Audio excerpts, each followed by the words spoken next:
हे नारायण के अवतार प्रभु नरसिंह, मेरा प्रणाम स्वीकार करें। हे प्रभु, आपने तो सृष्टि को एक महापापी के प्रकोप से सुरक्षित किया है। आप स्वयं ही सृष्टि को संकट में क्यों डाल रहे हैं प्रभु? कृपया स्वयं पर नियंत्रण पाकर रोक दीजिए विनाश की लीला। हे प्रभु, आपने पूर्व में जो महादेव के साथ निहित किया था, उसके अनुसार ही मैं आपको यहाँ आपके बढ़ते हुए क्रोध का आभास कराकर शांत होने के लिए प्रेरित हेतु उपस्थित हुआ हूँ।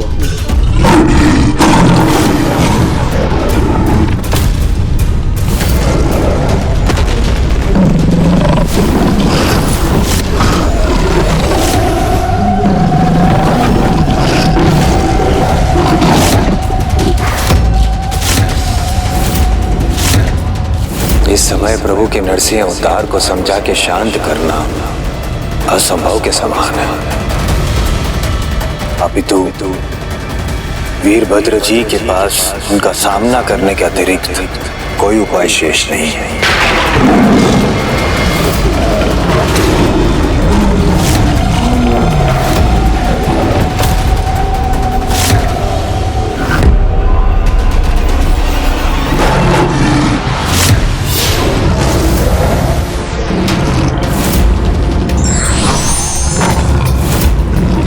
कदाचित आपको रोकने के लिए मुझे शक्ति का प्रयोग करना ही होगा।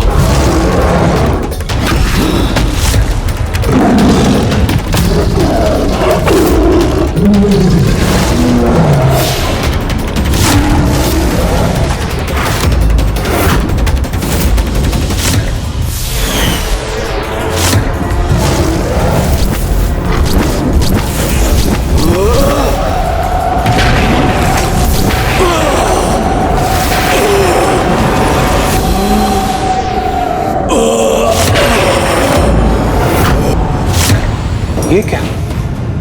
प्रभु नरसिंह और वीरभद्र जी एक दूसरे के स्पर्श किए बिना ही एक दूसरे से दूर चले गए। क्योंकि उनकी ऊर्जा उनसे पूर्व ही आगे पहुंच जाती है। ये उनकी ऊर्जाओं के टकराव का परिणाम था देवराज इंद्र।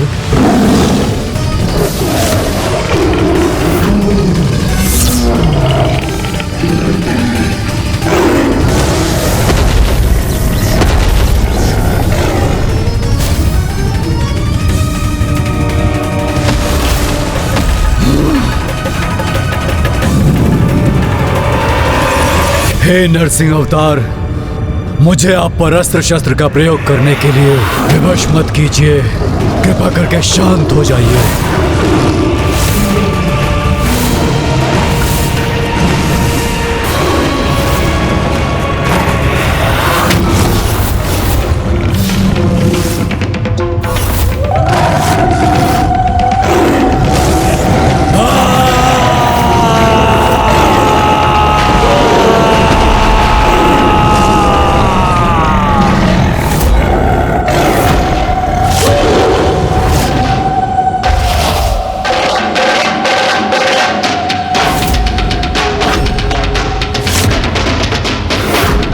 मुझे ज्ञात था वीरभद्र स्वयं पर नियंत्रण नहीं रख सकेंगे।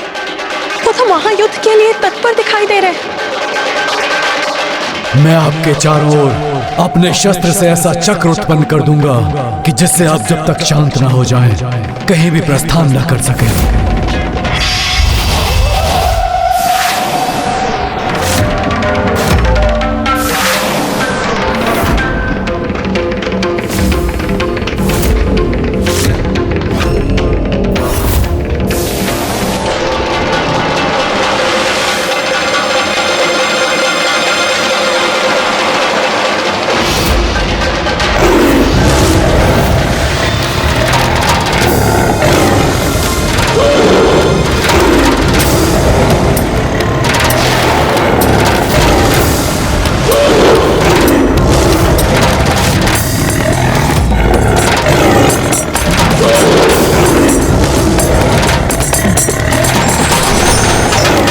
इन्होंने तो मेरे शस्त्रों को ही नष्ट कर दिया।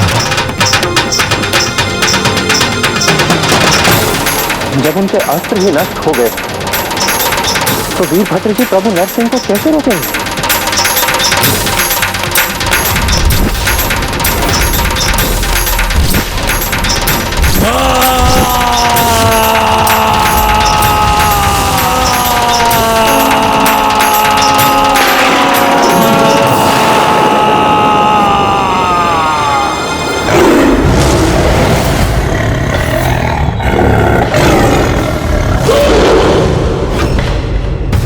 मुझे क्षमा कीजिएगा प्रभु, मैंने संवाद स्थापित कर आपको रोकने का प्रयास किया, किंतु फिर भी आपके मार्ग को बाधित करने की मेरी चेष्टा को आपने असफल कर दिया। इसलिए अब मेरे पास कोई अन्य विकल्प शेष नहीं।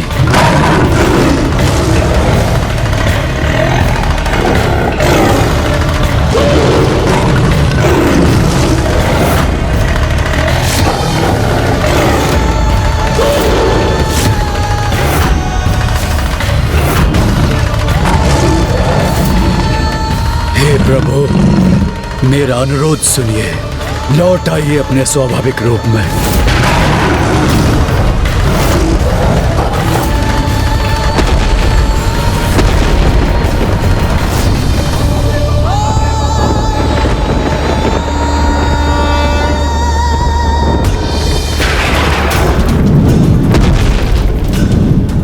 मैं पुनः निवेदन कर रहा हूं प्रभु, अपने क्रोध का परित्याग कीजिए। अधर्मी और उसके अधर्म को तो नष्ट कर चुके हैं प्रभु, अब इस सृष्टि को भी अपने क्रोध से मुक्त कीजिए।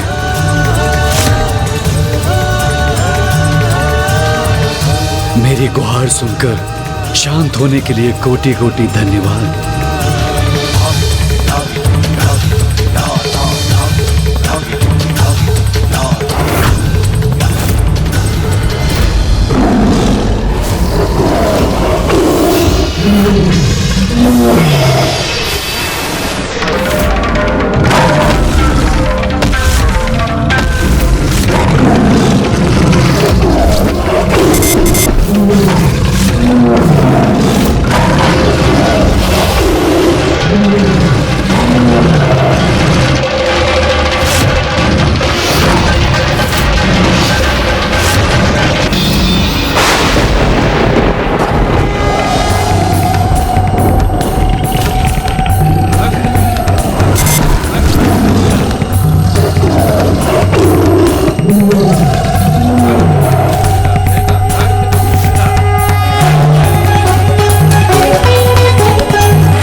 ये दोनों ही समान शक्ति संपन्न हैं, किंतु प्रभु नरसिंह सिंह रूपी पशु के समान आक्रामक शक्ति रखते हैं और उसके साथ साथ उनमें मनुष्य की सारी क्षमताएं भी हैं। इसलिए प्रभु वीरभद्र इतने सामर्थ्यवान होने पर भी प्रभु नरसिंह को रोकने में असमर्थ हो रहे हैं।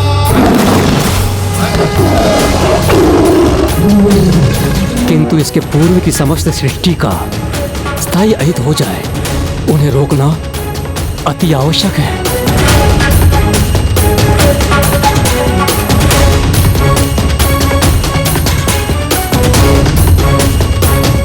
अब सभी ग्रह धधकते लावा से घिर जाएंगे और सृष्टि का सर्वनाश हो जाएगा।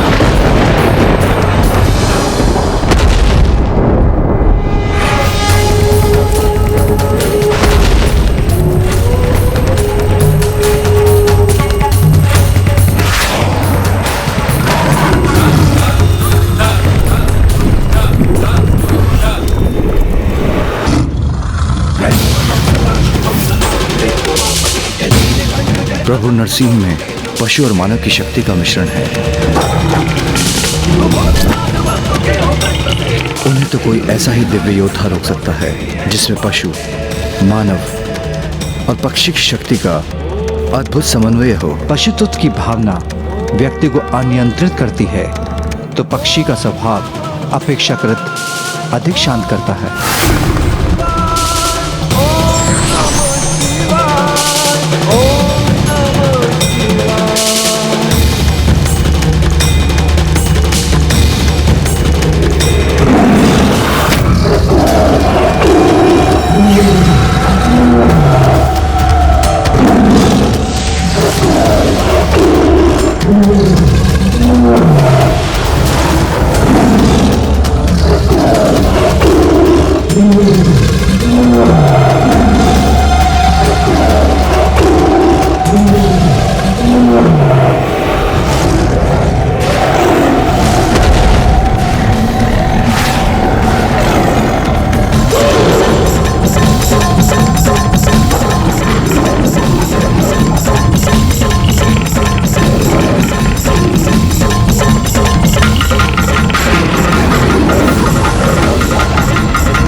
सदा शिवम नमामि है उमापति जय नीलकंठ जय अनंत नमोस्तुते नमोस्तुते।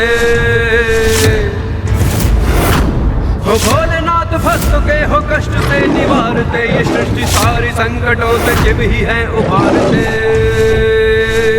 ओम नमः शिवाय ओम नमः शिवाय ओम नमः शिवाय। ये अद्भुत दिव्य योद्धा कौन है नमः शिवाय ओम नमः शिवाय। जिनके समक्ष प्रभु नरसिंह और वीरभद्र जी के विराट स्वरूप भी छोटे प्रतीत हो रहे हैं। विशाल पंख सिंह स्वरूप सर्प का पुकारता, विचित्र रूप था लिया ये शर्व अवतार का। नरसिंह के अहंकार को आसन बना दिया, जगत का बार बार है कल्याण शिव जी ने किया। ओम नमः शिवाय ओम नमः शिवाय ओम नमः शिवाय ओम नमः शिवाय ओम नमः शिवाय ओम नमः शिवाय। त्र्यंबकम सदा शिवम नमामि है उमापति जय नीलकंठ जय। ये तो स्वयं महादेव के सर्वाधिक उग्र शरभ अवतार हैं। ये प्रभु शर्भेश्वर है। कष्ट से निवारते, ये सृष्टि सारी संकटों से शिव ही है उभारते। प्रभु शर्भेश्वर प्रभु शर्भेश्वर प्रभु शर्भेश्वर।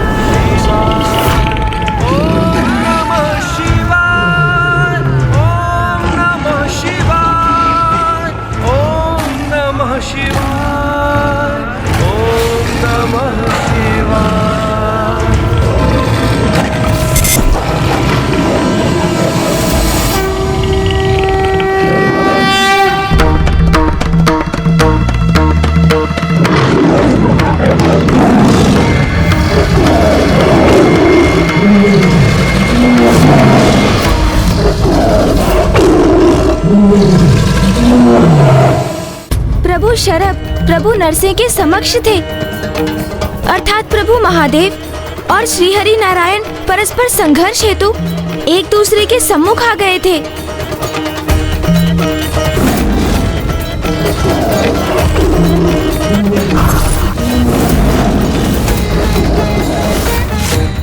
किंतु लंकेश, ऐसी महान शक्तियों के संघर्ष से सृष्टि पर छाया संकट कहीं और तो नहीं बढ़ गया था, क्योंकि प्रभु नरसिंह की क्रोधाग्नि के प्रभाव से सृष्टि तो पूर्व से ही महासंकट में थी।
वो सरब के पंख फैलाने मात्र से समस्त ग्रह अपनी दिशा से भटक कर दिशाहीन हो गए।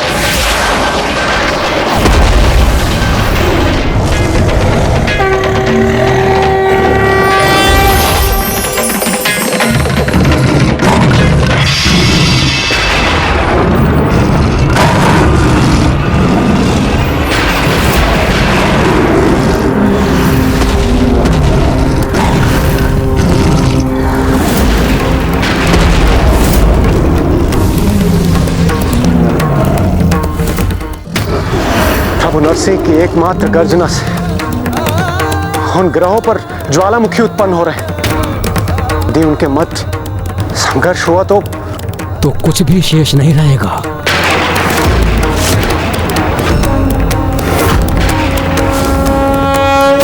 कैसा अनर्थ हो रहा है ये? महादेव और स्वामी का ये परस्पर संघर्ष सर्वथा अनुचित है।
ये कैसा सर्वनाश होने जा रहा है।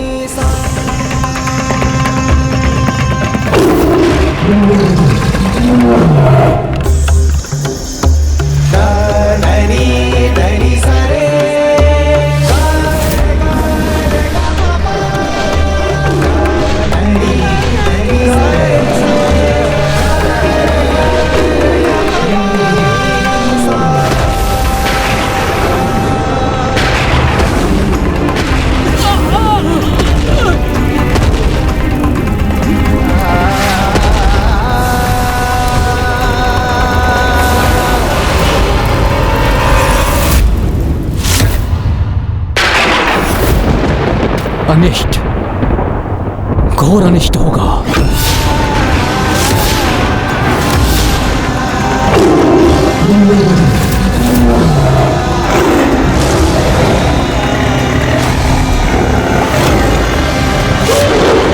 यदि उनकी ऊर्जाओं में परस्पर स्पर्श भी हुआ तो समस्त सृष्टि एक महाविस्फोट के साथ नष्ट हो जाएगी। सब कुछ अंधकार में विलीन हो जाएगा और अंधकार के अतिरिक्त कुछ भी शेष नहीं रहेगा।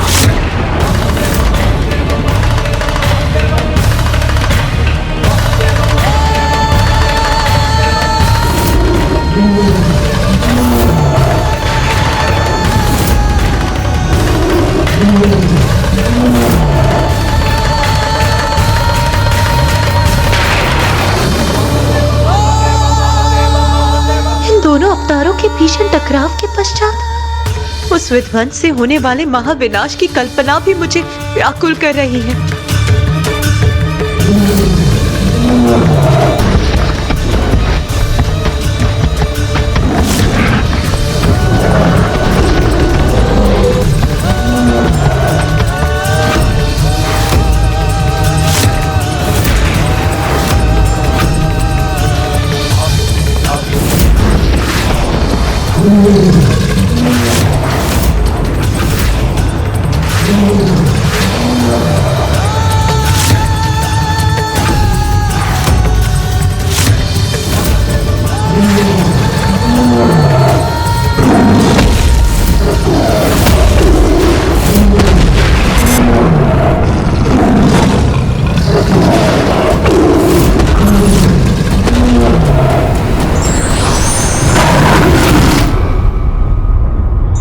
ईश्वर की लीला कभी कभी संघर्ष का रूप ले लेती है, किंतु उस संघर्ष के पीछे भी उद्देश्य जगत का कल्याण ही होता है।